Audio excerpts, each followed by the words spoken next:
Jackson follows Commander Vrex through the Academy's vast corridors, each step slightly laborious under the 1.3 g gravity.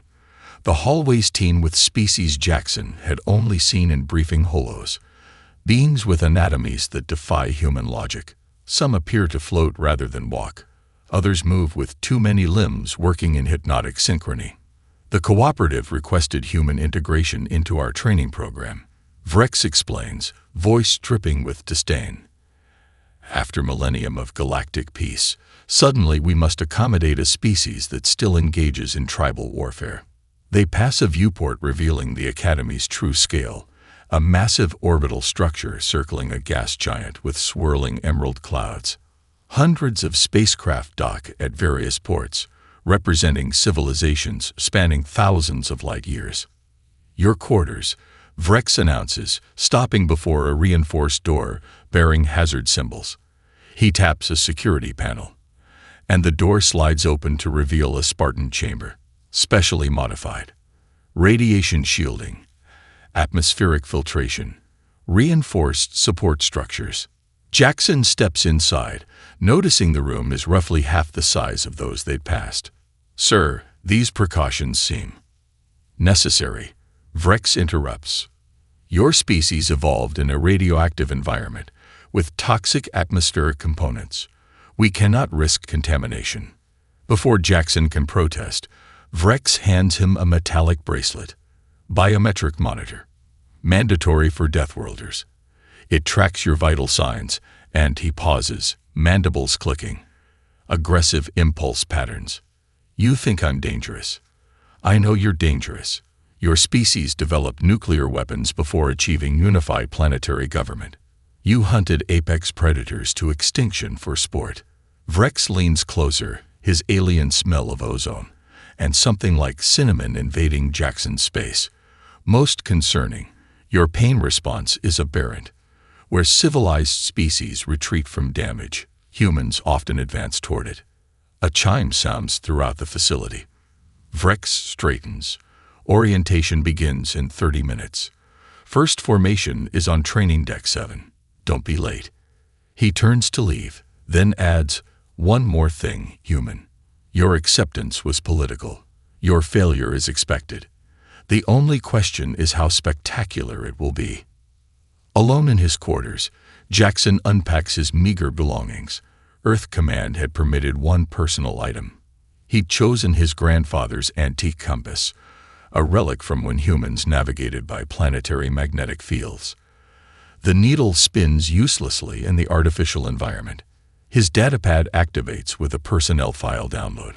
Jackson scrolls through unfamiliar alien anatomies, noting each species' homeworld classifications. Most originate from standard environments, planets with moderate gravity, temperate climates, and minimal tectonic activity. A notification interrupts his research. Cadet Chen. Required medical baseline examination. The message includes a facility map with a flashing route. As Jackson follows the indicated path, he passes a group of insectoid cadets who immediately press themselves against the wall, antennae flattened defensively. The medical bay doors part to reveal an array of equipment that resembles torture devices more than medical instruments. A multi-limbed being with translucent skin approaches, compound eyes reflecting Jackson's image dozenfold. Fascinating, the alien says, voice emanating from vibrating membranes along its neck. My first Deathworlder specimen. I am Chief Medical Officer Vrel. Its appendages manipulate a scanner that beds Jackson in purple light. Your internal structure is remarkably inefficient. Exposed circulatory pathways, redundant organs, skeletal system with excessive fracture points. Jackson stands rigid as various instruments probe and scan. Your assessment doesn't match our medical records. Your records were compiled by other humans. Vrel replies dismissively, hardly objective. Now, extend your primary manipulator appendage. I require tissue samples to establish baseline toxicity levels. As a needle-like instrument approaches his arm, Jackson realizes the true challenge ahead isn't just surviving the Academy's training. It's surviving the Academy's fundamental misconception of what a human actually is. What fascinates me, Kirixa continues as they consume their respective meals, is how your species developed intelligence despite your environment. Most sentient species evolved in protective conditions, underwater, in symbiotic plant structures, or within natural cavern systems. Jackson swallows something that tastes like mint-flavored clay. Humans evolved on the savanna, open grasslands, exposed to predators, weather, with few natural defenses. Precisely. You should have been eaten into extinction. She leans forward, gills fluttering with excitement. Instead, you developed complex social structures and tool use. Necessity is the mother of invention, Jackson quotes. What fascinating idiom. Your mother taught you to invent. Kirix's confusion is genuine. Before Jackson can explain, a shadow falls across their table. 3 Tyrexian cadets, junior versions of Commander Frex's species, loom over them, consorting with the primitive Kirixa. The lead Tyrexian's scales shimmer with disapproval. You'll contaminate your research objectivity. My research specifically concerns adaptive intelligence in extreme environments, Kirixa replies coolly. Cadet Chin is the perfect subject. The Tyrexian snorts. Subject. Yes, that's appropriate. He turns to Jackson. Tell me, Primitive, do you understand what happened to the last species that attempted to join the Galactic Cooperative without proper evolutionary development? Jackson maintains neutral eye contact. I haven't studied that historical precedent. The Norvac. Technologically advanced, but biologically unsuitable. Their representatives suffered unfortunate training accidents until they withdrew their application. His mandibles click in what Jackson recognizes as amusement. Their civilization returned to isolation where they belong. After the Tyrexians depart, Kirix's expression darkens. Zex is Commander Frex's offspring. His threats aren't idle. I gathered that, Jackson replies, mentally cataloging the encounter for his mission report. Earth Command had warned integration wouldn't be smooth, but the systematic hostility suggests something beyond mere xenophobia. That afternoon, Jackson enters the combat simulator, a massive chamber where gravity, atmosphere, and terrain can be manipulated to recreate various battle conditions. Today's lesson focuses on small unit tactics under atmospheric pressure variations. The instructor, a gaunt humanoid with mottled skin that changes color with his emotions, divides the class into 6-member fire teams. Jackson finds himself unassigned, standing alone as others form their groups. Deathworlder, the instructor calls, skin flushing orange. You will observe today. Your species lacks proper respiratory adaptations for this exercise. From the sidelines, Jackson watches as the teams navigate a mountainous terrain with rapidly decreasing oxygen levels. Each species compensates differently. The Lumadites crystallize their outer layers to minimize oxygen requirements. The Cephalons activate secondary breathing structures. Jackson notices flaws in their approach. They're treating it as a physiological challenge rather than a tactical problem. He sketches alternative movement patterns in his datapad, calculating oxygen consumption rates against terrain advantages. A shadow falls across his notes. Commander Frex stands there, eyes narrowed. Interesting observations, human. He snatches the datapad, scrolling through Jackson's calculations. You believe you know better than Academy tactical doctrine. No, sir. Just exploring alternatives based on human military history. Vrex's scales ripple with what might be amusement. Very well. You wish to participate rather than observe. He addresses the instructor. Place the human in the next simulation. Solo run. The instructor's skin pales to white. Sir, the atmospheric pressure in the next scenario drops to levels that would. The human believes it has superior tactical solutions. Vrex interrupts. Let's test them. As the combat chamber reconfigures, Kirixa approaches Jackson, voice low.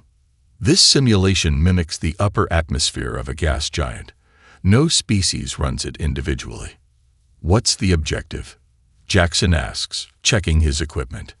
Reach the extraction point before hypoxia induces unconsciousness. She hesitates. No Deathworlder has ever attempted this. The record for survival is 14 minutes. The chamber doors slide open, revealing a hellscape of howling winds and rapidly thinning air. Jackson steps forward, acutely aware of Rex's expectant gaze. Begin timer. The commander orders, mandibles clicking with anticipation. Let's see what Earth's finest is truly made of. Jackson examines the holographic course map from every angle, memorizing each terrain transition and environmental modulator placement. The wilderness course resembles a twisted obstacle race designed by a sadistic genius, or in this case, an alien with fundamental misconceptions about human physiology. The modulators are networked, Kirexa explains, manipulating the projection to highlight interconnected nodes. They communicate to progressively intensify conditions as you advance. The system anticipates standard evasion techniques. Meaning, if you try to circumvent difficult terrain, the nearest modulator compensates by increasing gravitational pressure or reducing oxygen. Her gills flutter anxiously. It's adaptive, designed to ensure failure regardless of your approach. Jackson traces a finger along a particularly treacherous mountain segment. Who designed this system? The Taraxians. Kirix's expression darkens. Commander Vrex, specifically. Jackson nods, pieces falling into place. Tell me about Taraxian evolution. What are their weaknesses? Kirixa blinks in surprise. That's an unusual question. Taraxians evolved on a high-gravity world with stable climate and abundant resources. They're physically powerful, with natural armor and excellent energy efficiency. Sounds ideal. For their environment, yes, but they evolved as ambush predators.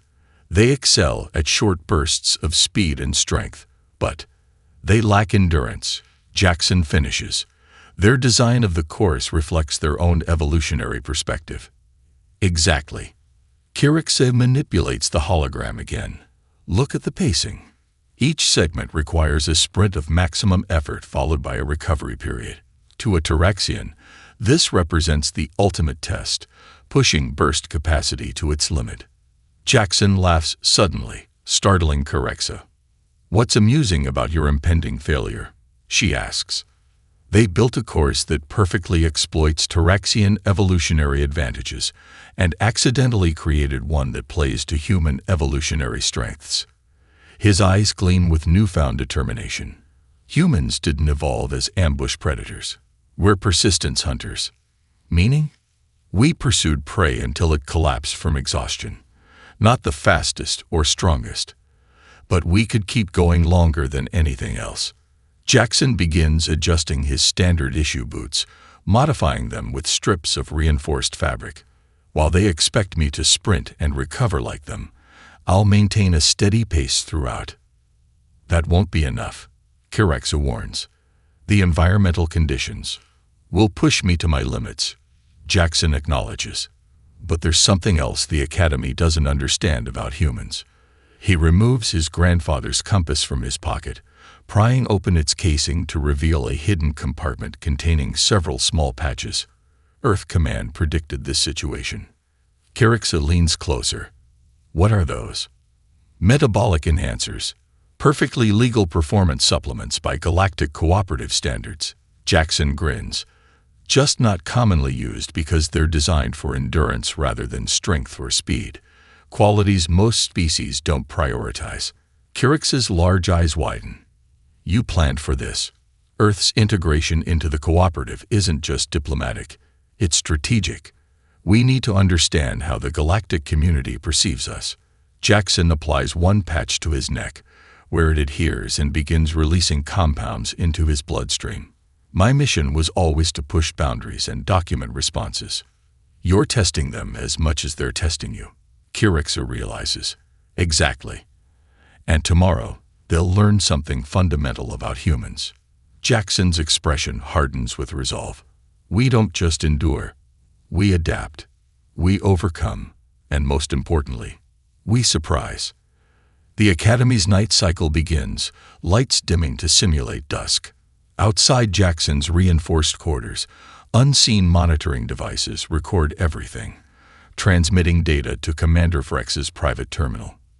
The commander's scales darken with concern as he reviews the human's confident preparations. Increase all environmental parameters by 20%. He orders his technicians. The human's confidence is misplaced. Tomorrow, Earth learns its proper place in the galactic hierarchy. One more thing, Kirixa says, pulling a small device from her pocket. A biomonitor calibrated specifically for human physiology. I modified it from medical database parameters. Jackson examines the sleek disc. Won't the standard monitoring equipment track my vitals? Yes, but it uses xenobiological baselines that misinterpret human responses. She taps the device, activating a holographic display of human biological systems. This will give you accurate readings. More importantly, it'll show you when you're approaching actual critical thresholds, not what the Academy thinks are your limits. Jackson attaches the device to his inner wrist, where it adheres, nearly invisible against his skin. The display shows his heart rate, core temperature, and oxygen saturation, all currently optimal. The standard monitoring equipment will show your redlining much earlier than you actually are. Kirixa explains. Commander Vrex expects you to withdraw when their systems indicate organ failure is imminent. But I'll know I can still keep going. Jackson finishes, understanding the advantage. Their planning is interrupted by an alert on Jackson's official datapad. He opens the message, his expression hardening. Course modifications, he reports. They've increased the length to 53 kilometers and added underwater sections requiring breath control. Kirix's gills flutter with indignation. That's a violation of standardized testing protocols. Adjustments can't be made less than 12 hours before the crucible, unless authorized by the Academy Commandant for species-specific calibration. Jackson quotes from the message. This is beyond calibration. It's sabotage, Kirixa insists. Jackson's communicator chimes again. This time, it's a private channel from Earth Command. He reads it silently, a slow smile spreading across his face. Earth anticipated this too, he says, retrieving a small case from beneath his bunk. Precautionary supplements for extreme aquatic conditions. Inside lies a series of nasal filters and a small vial of clear liquid. Artificial gill technology. Kirixa asks, peering at the equipment. Nothing so advanced. These filters extract dissolved oxygen from water more efficiently than natural human respiration. The compound temporarily enhances our mammalian diving reflex. He meets Kirixa's concerned gaze. Humans evolved from aquatic ancestors. Some of those adaptations remain dormant in our physiology. The Academy database contains none of this information, Kirixa says. Because we didn't share it. Jackson begins organizing his equipment methodically. Earth Command has been selective about which evolutionary traits we reveal to the cooperative. That's unusually strategic for a newly contacted species. Jackson's expression turns serious. The last 17 species that attempted to join the cooperative were relegated to protectorate status or observer roles. None gained full membership. Earth has no intention of becoming the 18th. As night deepens, Jackson finalizes his preparations while Kirixa inputs data into a small device. What's that? He asks. I'm programming the optimal pace calibrations based on human marathon records. She shows him the calculations. If you maintain exactly 72.3% of your maximum sustainable output, you should complete the course with minimum physiological damage. Assuming their data on human capabilities is accurate, Jackson notes. Kirix's expression turns mischievous. I may have adjusted certain Academy database entries regarding human performance metrics. Nothing falsified, just highlighting recovery capabilities rather than peak performance. You're risking your academic standing, Jackson realizes. Science demands accurate data. She replies simply. Tomorrow's results will provide that, regardless of what Commander Vrex wants to see.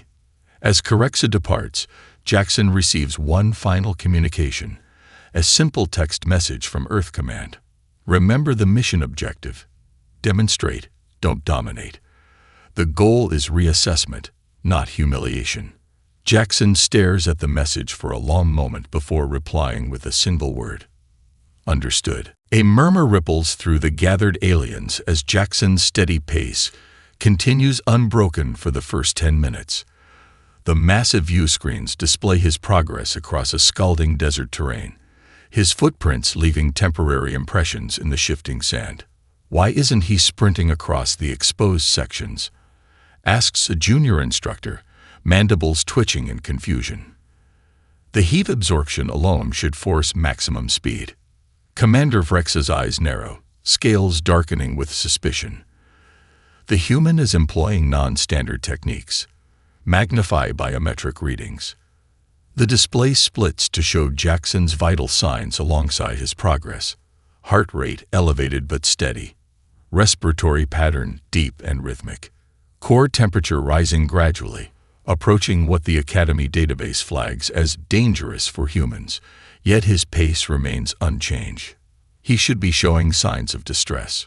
Vrex mutters, claws tapping against the monitoring console. Increase the ambient temperature in Sector 4 by 15%. In the observation lounge, Academy cadets from dozens of species crowd around the displays, placing bets through their datapads. The odds against human completion started at 250 to 1, but have now dropped to 120 to 1 as Jackson maintains his pace through the first terrain transition. Remarkable thermoregulation, observes Illuminated Cadet, crystalline structure glittering with analytical patterns. The human surface is secreting fluid that evaporates to cool its core systems. Disgusting, replies a Moravian, gelatinous form quivering. Deliberate fluid loss as a cooling mechanism. Highly inefficient, yet effective in their environmental context, counters the Lumidite. Fascinating evolutionary compromise. On the secondary displays, other species tackle their own crucible challenges. The Taraxians demonstrate explosive bursts of power, leaping across chasms and smashing through barriers. The aquatic Moravians flow through underwater obstacle courses with elegant efficiency. The crystalline Lumidites refract energetic assaults, transforming harmful radiation into beautiful light displays. Each species is magnificent in their evolutionary specialization, perfectly adapted to specific conditions.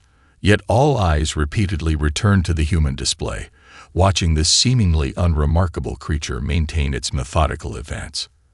At the 15-minute mark, Jackson approaches the first major obstacle, a vertical rock face with minimal handholds, deliberately designed to require burst strength.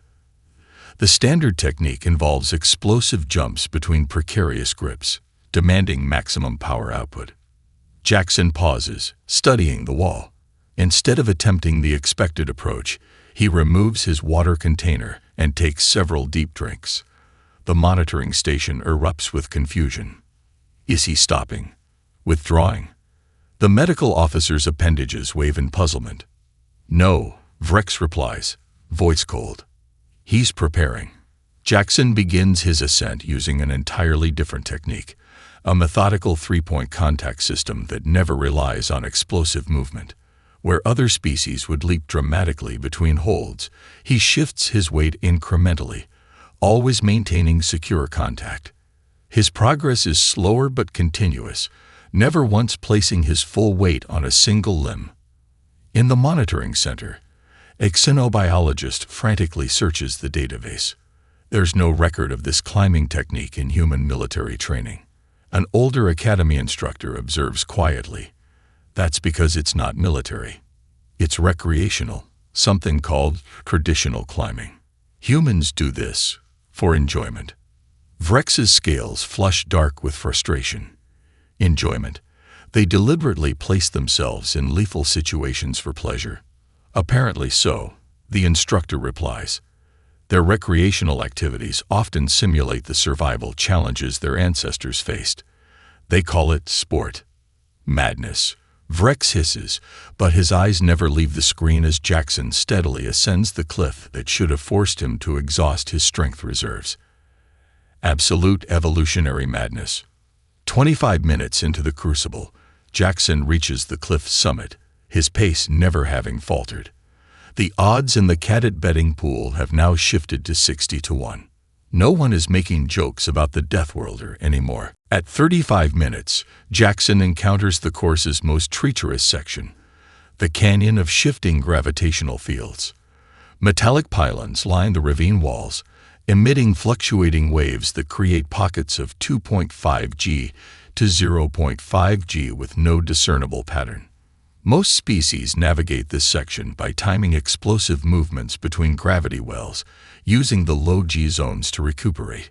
The human's muscular structure cannot withstand prolonged exposure to these gravity differentials, announces the chief medical officer, compound eyes fixed on the biometric readings.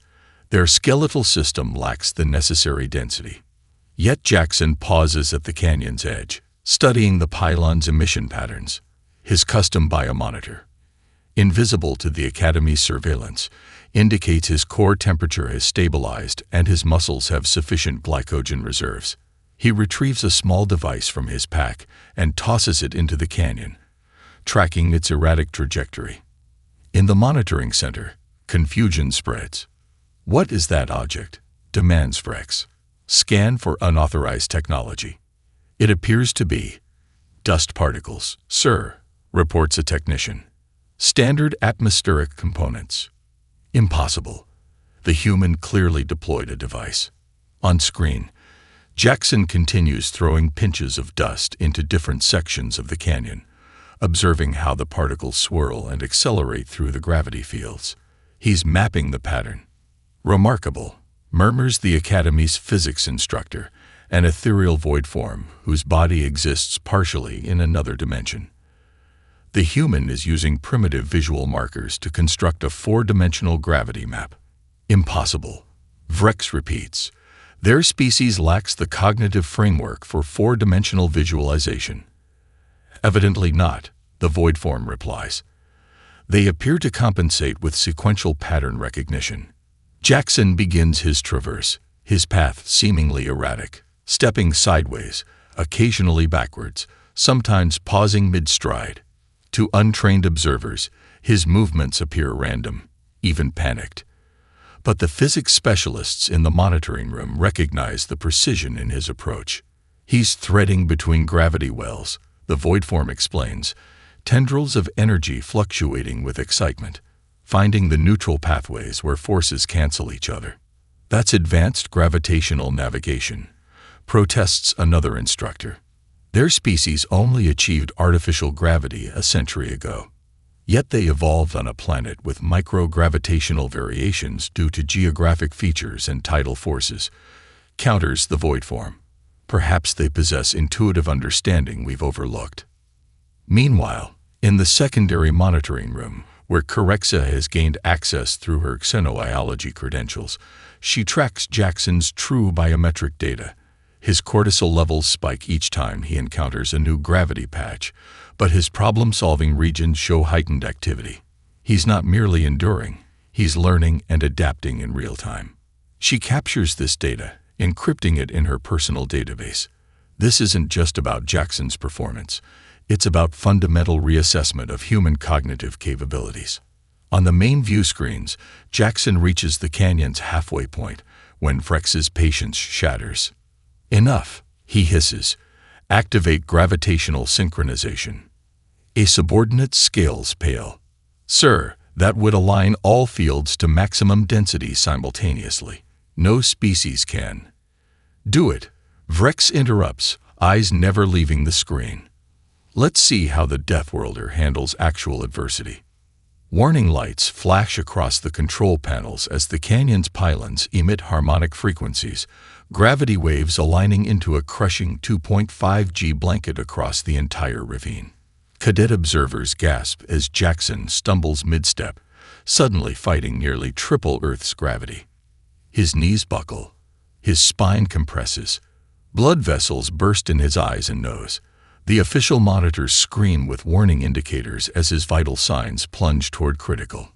In the main observation deck, the Academy Director's ceremonial tendrils stiffen with alarm.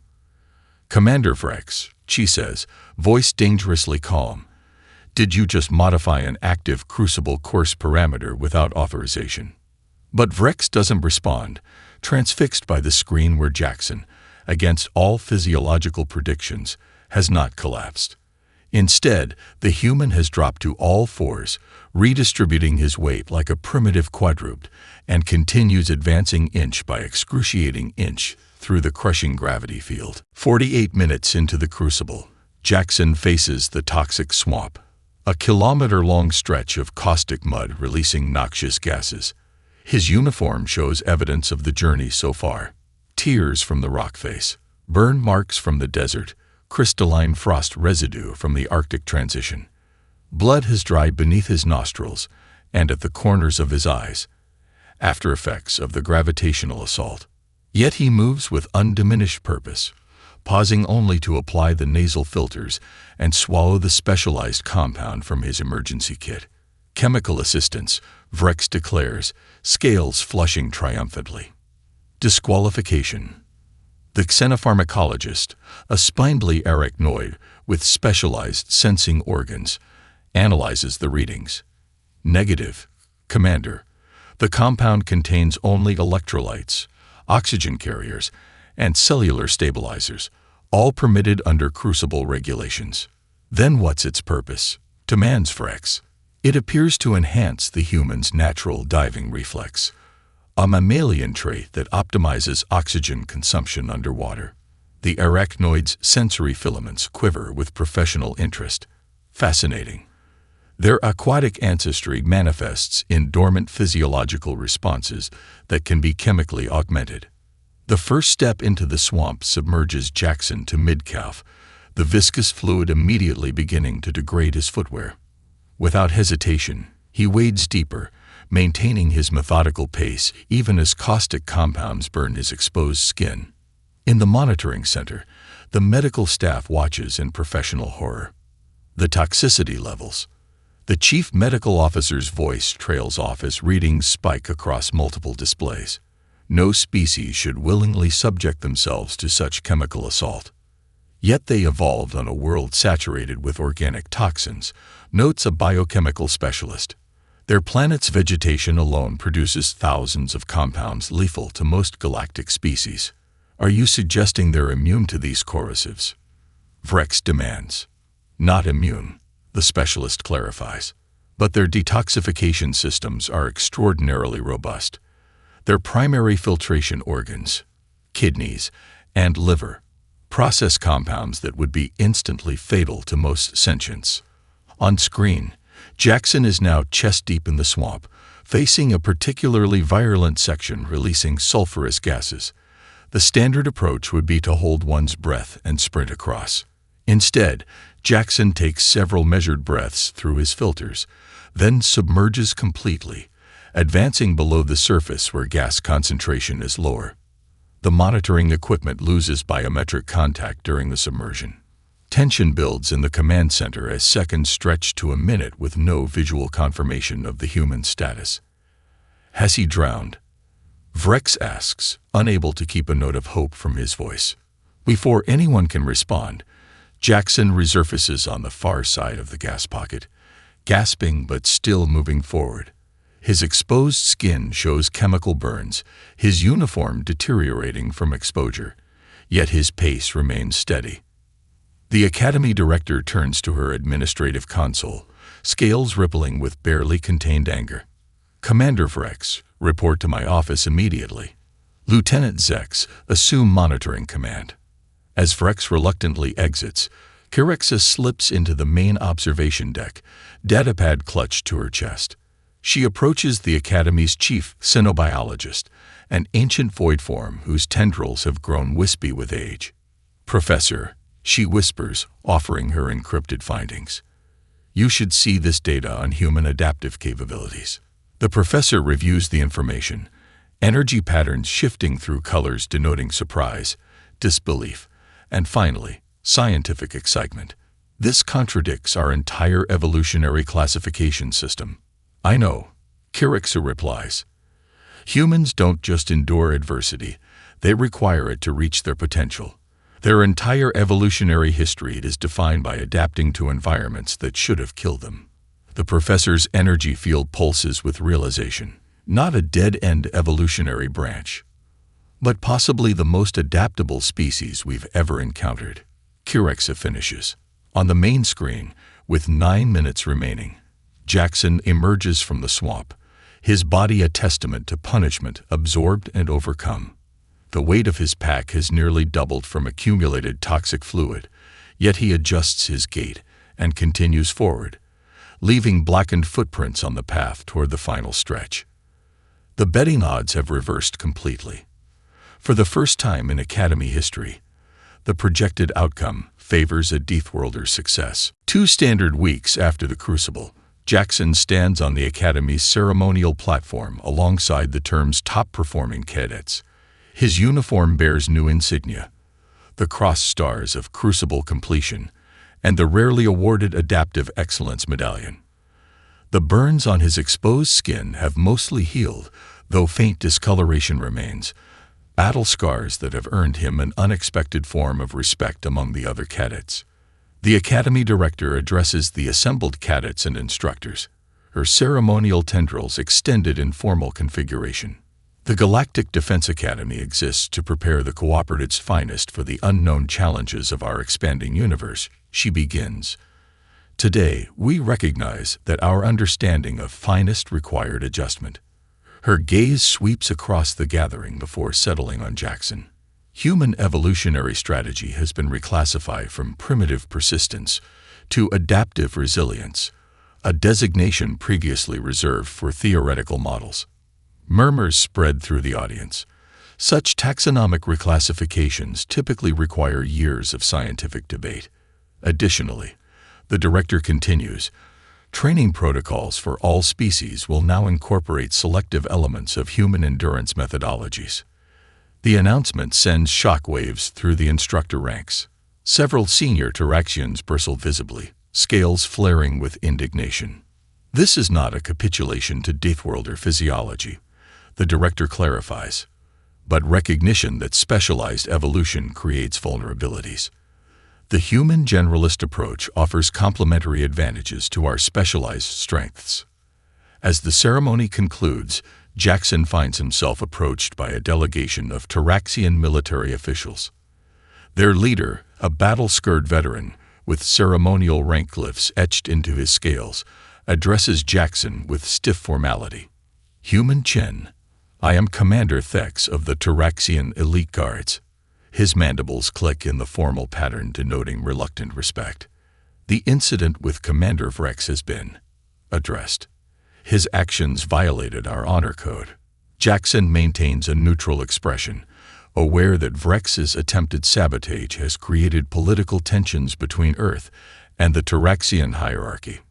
We reject his methods. Thex continues, but acknowledge his concerns were not entirely misplaced.